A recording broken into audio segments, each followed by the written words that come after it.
Clearly, we are not sure when it will be an emergency situation with any of us. So it's better to have a safety kit and also emergency medicinal kit in which the medicine should be prescribed by an authorized doctor. We do not know when we will need them. For example, in cases of pandemic was never announced before that it will come. So it is always good to have medicines that are basic, and also we might need due to climatic changes or anything. Like for example, fever, cold, cough. These are some of the basics symptoms or diseases that we need medicines for. You should go to an authorized doctor and get the prescription for all these medicines. It will be helpful for you or someone who might be in need. They might be your neighbors or relatives. We do not know that, but it's always good to have those emergency kits with you. In this video, I will be telling you what are the emergency medicines that we need during pandemic. We know that the drugstores are open right now, but it's not safe to go out.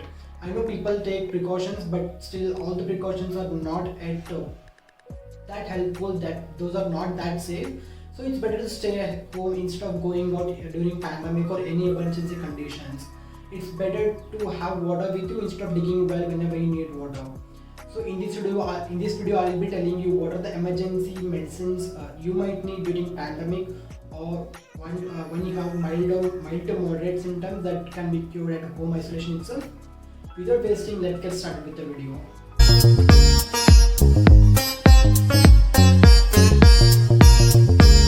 You must be thinking like, I already told that you should get a prescription from an authorized doctor, but why am I telling all these medicines?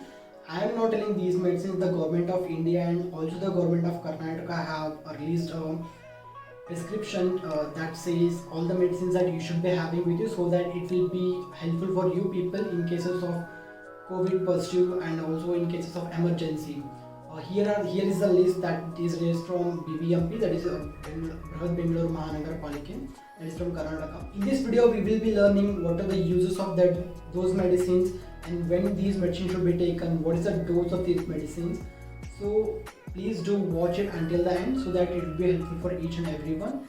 Please do keep these emergency medicines with you. It will be helpful if you have mild to moderate symptoms that can be cured at home itself. There is no need of hospitalization at that moment. Medicine that is, we all know that the name of that medicine, that is tablet paracetamol. This comes in two doses, that is 650 mg and the other is 500 mg. 500 mg dose is enough for everyone. So do keep a strip of 500 mg paracetamol at home. And the thing about paracetamol is you're only supposed to take this medicine when you have fever. If you do not have fever, please do not take that medicine. So see to that you take this medicine whenever you have fever only. Next tablet is vitamin B complex. A single person should have at least 10 tablets per person. It should be taken after breakfast in the morning, and then the functions of this vitamin B complex is it helps in metabolism. It's also good for the maintaining of the functions of the body. That is, it comes under metabolism itself. And then it is also known to release stress. It helps in it also supports brain functioning. It increases the RBC levels. So indirectly it helps in building our immune system. So take one after breakfast every morning for 10 days. Vitamin C. The body itself synthesizes vitamin C whenever a person falls sick. But then what happens in cases of COVID is that the person has barely functioning of the breathing capacity. He or she may be having a breathing problem. That's why the body cannot synthesize vitamin C. And also the other thing about vitamin C, it cannot be stored in a body. There is requirement of vitamin C to be consumed every day. In cases of tablet, it can be consumed in tablet form, or it can be consumed through food. It does not matter, but it's stated that you consume vitamin C in any form. But in cases of tablet, 2 tablets should be given to the person, that is one in the morning, one in the evening before food. Then comes tablet zinc, 50 mg. This tablet has the capacity to regain sense of taste and smell, and also it increases our immune system. Tablet ivermectin, 12 mg. This should be given for 3 days, that is before food. See to it that you are not prescribing tablet ivermectin for lactating and pregnant women. This is not good for them.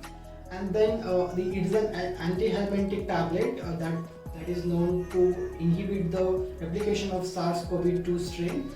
The studies are also studies conducted in the laboratories did show that effectiveness of ivermectin has the capacity to inhibit the replication of COVID virus. But then recently WHO dropped the ivermectin from the prescription. So, but still the government is prescribing these medicines because it has shown effectiveness in cases of mild to moderate symptoms, not for those who are hospitalized. So if you have mild to moderate symptoms, please do take this ivermectin 12 tablet. Azim 500 mg. This should be given once a day. That is after food. Give it for a period of 5 to 10 days. Azim is also short form for azithromycin, which is an antibiotic usually given in case of pneumonia.